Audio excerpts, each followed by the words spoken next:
All right, ladies and gentlemen, welcome to the Garage Gym Athlete Podcast. Jerred Moon here with Daniel Font. How you doing, man? Excellent. I'm super pumped to be on the show. This is kind of like a bucket list type of thing. I've never been on a podcast before, so definitely excited. Yeah, you are here, and I'm glad to have you. I think it's awesome that you're doing it in your garage next to the fridge in the Garage Gym Athlete banner. It looks awesome, and I'm ready to dive into this stuff. But basic intro stuff for you, like who you are, what you do, how you train, where you're from, all those good things. Yeah, sure thing. So thanks for the intro. Daniel Font. I'm been married 12 years, father of two, got a 5-year-old and a 2-year-old at home. And I work, I'm an attorney by training, but I work in-house for a pharmaceutical company doing compliance, internal investigations, training, privacy, law related things. So that's kind of my, I guess it's, what I do for a living. In terms of training, I've been, I guess, an athlete for the majority of my life. I was a swimmer in high school. I did martial arts, Taekwondo for many years. Took a little break, I guess, in college. The first couple of years, probably worked more on keg stands than I did on handstand push-ups. And then the gym bug really bit me my junior year. I remember my first kind of real training program was out of like Men's Health magazine. And I was like, I wanted to get in shape. I had a motivator. I was like, your girlfriend, that sort of thing. I want to get in shape. And then it really kind of just snowballed from there. I really loved what I was doing. I loved kind of getting in tune with my body and working out and getting stronger and kind of progress from there. And so that's kind of, I guess, where I've started. I've been doing, kind of over the last 20 years, really touching almost every aspect of fitness, the different trends that had popped up over time. Like, I don't know if you remember, like Bill Phillips and Body for Life, doing that routine. Then like in the mid 2000s, like Pavel Tsatsouline coming on the scene, writing for Muscle Media magazine, talking about kettlebells. I'm like, what are kettlebells? What's this? Russian magic. Yeah. And I remember like getting those and asking, and I worked at this one, I worked out this one gym, Gold's Gym that was in northern New Jersey, and going to the gym owner, I'm like, hey, do you guys have kettlebells? And the guy just looked at me. He's like, what? I'm like, they're like cannonballs with handles. And he's like, no, we won't get those. People would probably hurt themselves. We don't want liability. I'm like, ugh. So I had to go and get my own set of kettlebells, which I think there were only 2 places that even sold them at the time. And just start so I guess from 2005, I've kind of been a part-time garage gym / basement / spare room athlete. Nice. But mostly working out in the gym, for the most part, and really getting more into like martial arts and that sort of thing when I was in law school. So, and then I guess really progressing in the martial arts. I did a lot of Filipino martial arts, Brazilian jiu-jitsu, that sort of thing. And, taking what I've learned over time and just kind of using that to help improve my fitness. I felt like that was one thing that always marked me across from other competitors. I mean, at least from my perspective, I was always willing to do like that extra work, more intervals, crazy kettlebell routines, trying to get stronger, faster, that sort of thing. Working with a good physiotherapist, I had shoulder problems. And to dive into those. And I see that in martial arts. Sometimes there's some who only do the activity, and there's no conditioning program to try and improve, what your full potential might be in the sport. Yeah. And there isn't, a lot of it's cobbled together from what I was reading and trying to learn, because there were really a lot of books on like how to do martial arts conditioning, so I would just try to like learn from different things. I mean, I think there's actually one book, it might be like Charles Staley came out with a book, and I remember ordering that and getting it. And I was like, this is like, it was very like technical, like about like more science and that sort of thing. So, again, trying to learn different things about tapering and that sort of thing. And just working that way. And, it worked, because I think in 2014, I actually got to compete on behalf of the United States at the kind of the world championships for Filipino martial arts. And I won gold in both single stick and double stick fighting. Man. Yeah. So that was fun. I was like, kind of like, again, like a bucket list type of thing. It was in Hungary. So first time traveling to Europe, we all came out, the US came out, we were like all rowdy, all pumped up, and we had a good time. So it was fun getting to do that. That's really awesome, man. That's cool. So how have you found, just strength and conditioning programming help with that sport? Oh, it was, people, I remember fighting one of the matches, and I wouldn't stop, the bouts are typically 3 rounds, 1 minute each, 30 seconds rest. And it's very fast and furious. Like, it's very, very high speed. You're basically swinging around the stick or 2 sticks around very, very quickly. trying to get a lot of hits and movement and that sort of thing. And I remember one of the guys in the Italian team looked at me. He's like, what weight class are you in? I'm like, I think it was a welterweight or something like that. And he's like, oh, good. You're not in my weight class. The other guy goes, the other Italian goes, he's the Máquina de Guerra. And I'm like, I'm the War Machine. He's like, yeah. And I'm like, I like that. That's a good name. Because that became like my nickname. But that was my conditioning. I wouldn't stop. I just, kept training, different things, battling ropes for a minute hard. And like the last 15 seconds going really, really hard, kettlebell drills, all kinds of things. My teammates were like, man, you just got like a third gear or fourth gear in there. So yeah, no, it most definitely helps. You got to be willing to do that extra work. That's awesome, man. And what's your setup in the garage like now? So this is kind of more recent. I mean, I'll show you real quick. My first set of kettlebells is that right there. I've had that. And I've had those since 2005. And then when the pandemic hit, I was like, oh man, like what, I gotta keep things moving. So little by little, I assembled, various pieces. Obviously things were like on back order for months, but I lucked out. I was able to get, Rogue SML 2. I got the barbell from Elite FTS, I think, ETS, something like that. Mm-hmm. And then bumper plates from ISF Fitness, and just, things came in piecemeal.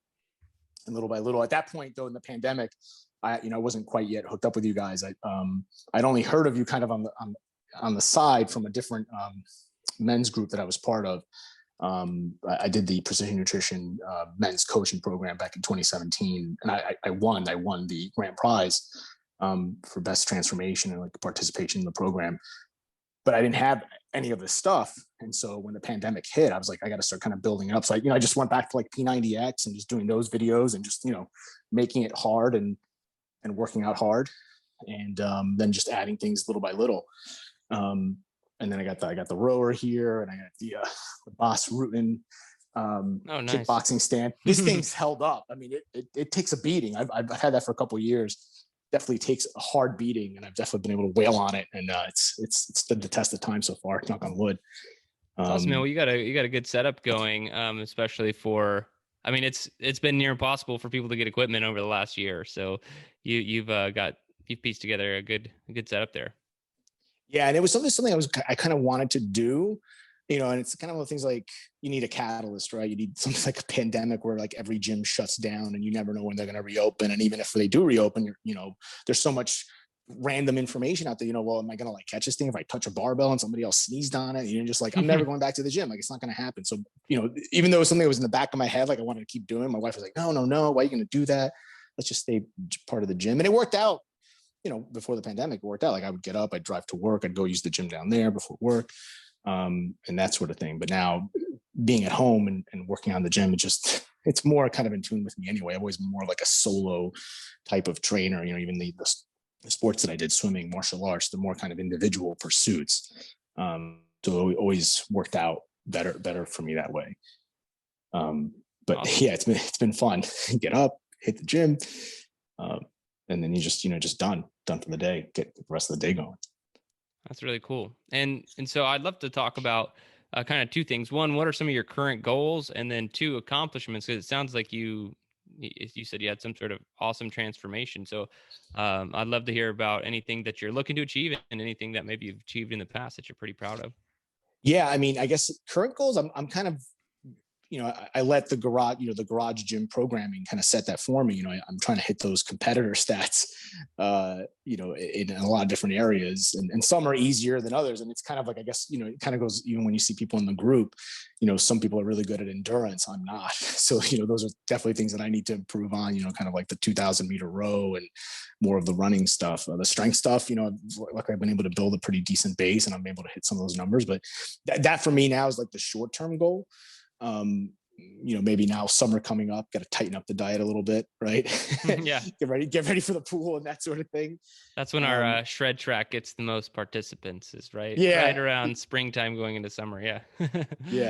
Yeah. But I'm hard to kill all the way. I mean, I love the programming on Hard to Kill. It's been fantastic. And it just kind of, I think, aligns with my longer term goals. At some point, I do want to get back into like competing and back into martial arts. I had to kind of stop in 2018 because, I had won nationals and we were getting ready to go to the worlds again in 2018. And then my wife and I had our second child.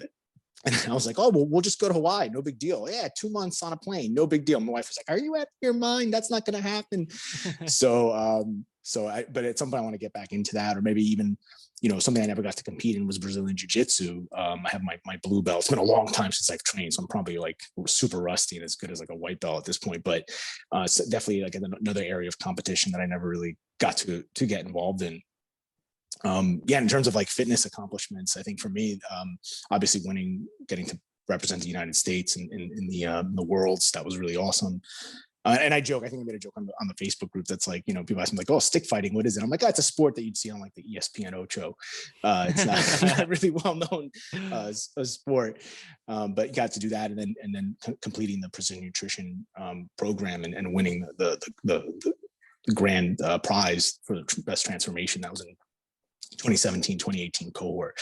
And for me, that program really brought things back for me full circle, not just because I remember like in the early days when Bill Phillips, like, when he owned EAS and he was kind of promoting this new, Body for Life, and he'd done like the fitness documentary and took like these 10 kind of average folks and showed how they were able to transform themselves. That to me kind of brought it full circle. I was like, oh my God, I remember like watching that video and one day thinking like, that would be so cool if that could happen. Like I could win a contest like that. And I was able to do it. And at the end of the day, it was just about being consistent, right? Just doing the work every day. The program's set up over a year. And it's a lot of really good information and solid programming. So just doing the work. For me, that was really cool. And now it's just focusing on the Garage Gym Athlete programming, which has been absolutely fantastic. I mean, not that sound like a total kiss ass, but I mean, I'm in my early 40s. I'm 42 years old, and I'm hitting numbers that I had 10 years ago that I had max. I'm just like hitting them and blowing past them now. And my running's getting better, awesome. My conditioning's getting better. So I'm just like, oh my God, this program, this is where it's at. Like, this is like, when the student's ready, the teacher appears, and you guys came in just the right time. Perfect. And it's awesome. Yeah.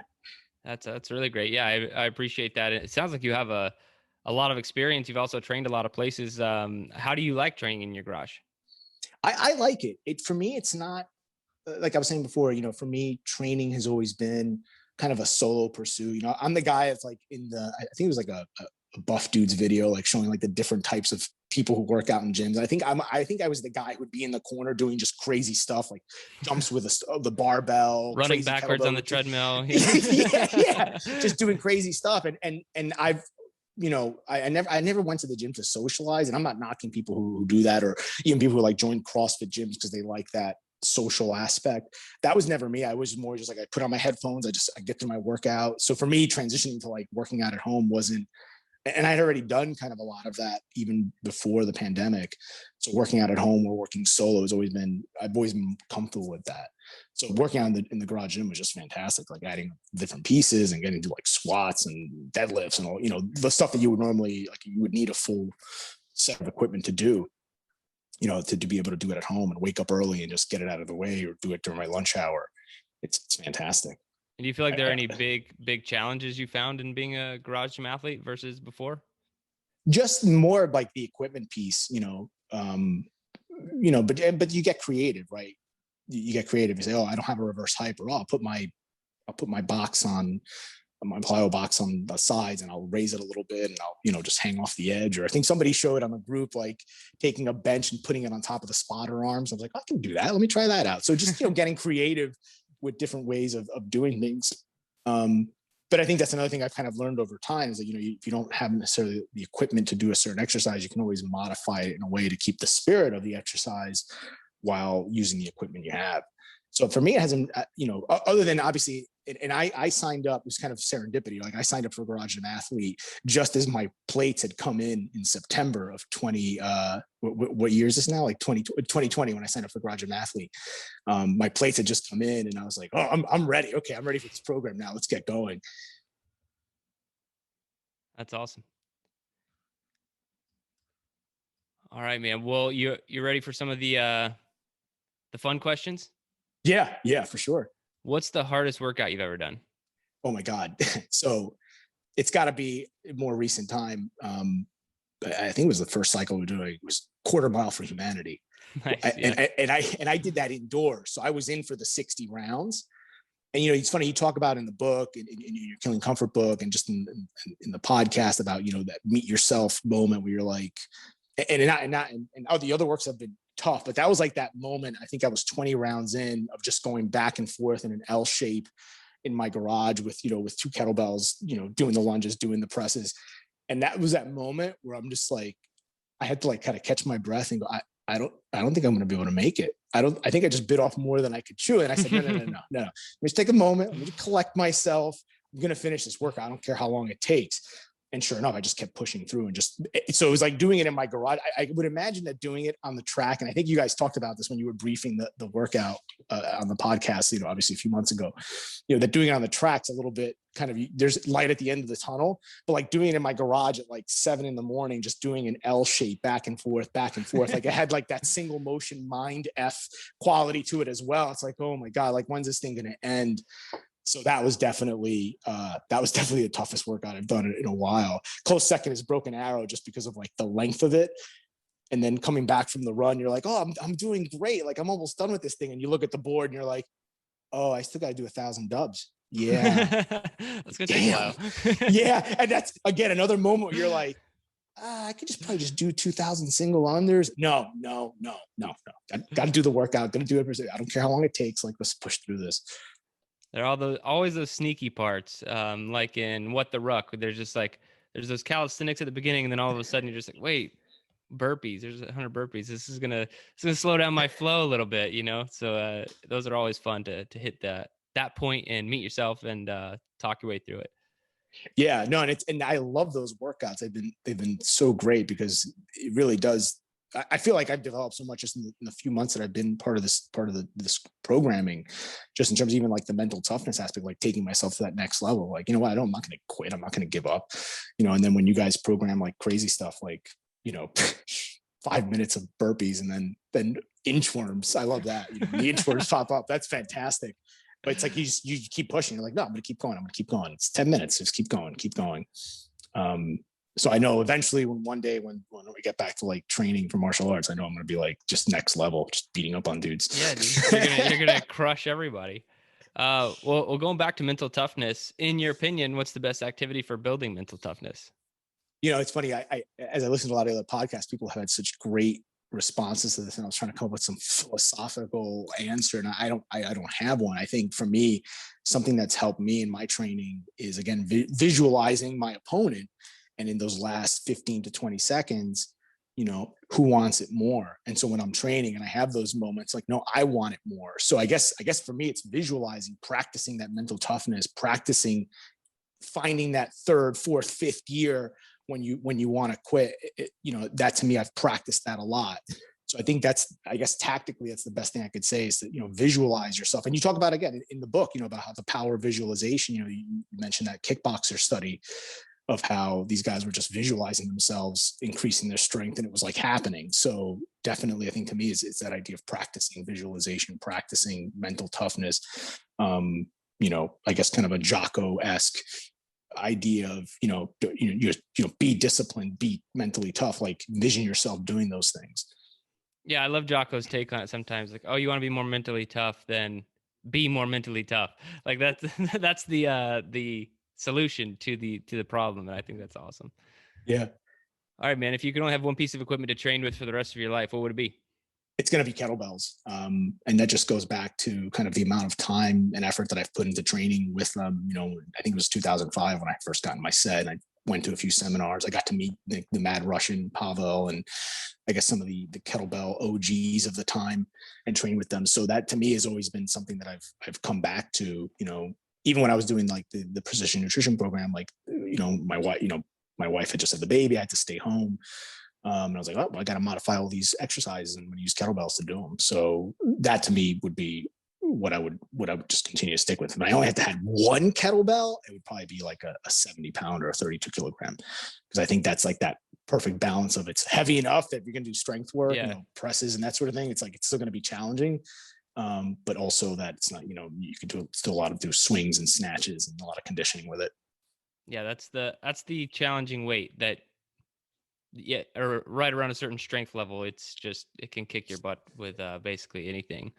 So Joe's not here today, but the question he normally likes to ask is if the Garage Gym Genie, or however he words it, could show up and give you any piece of equipment for free, today, what would it be? I was thinking about this, and I have the rower, I have kickboxing equipment, I have weights. I think it was might have been Chris Morgan who just like very recently posted kind of like a full review of the True Form. Mm-hmm. And that's one of those things, like a big ticket item. I wouldn't necessarily buy one for myself, but I think based on what he was saying about how it improved his running stride and his mechanics and that sort of thing, I think that would, and I like working on the treadmill from time to time, especially for like zone 2 stuff and that sort of thing. So that would probably be what I would go with, like a True Form. I already have a spin bike. I have the rower. I have, mats. I have all that other stuff. That'd probably be the, if the garage Gym Genie would come by, then give me a True Form.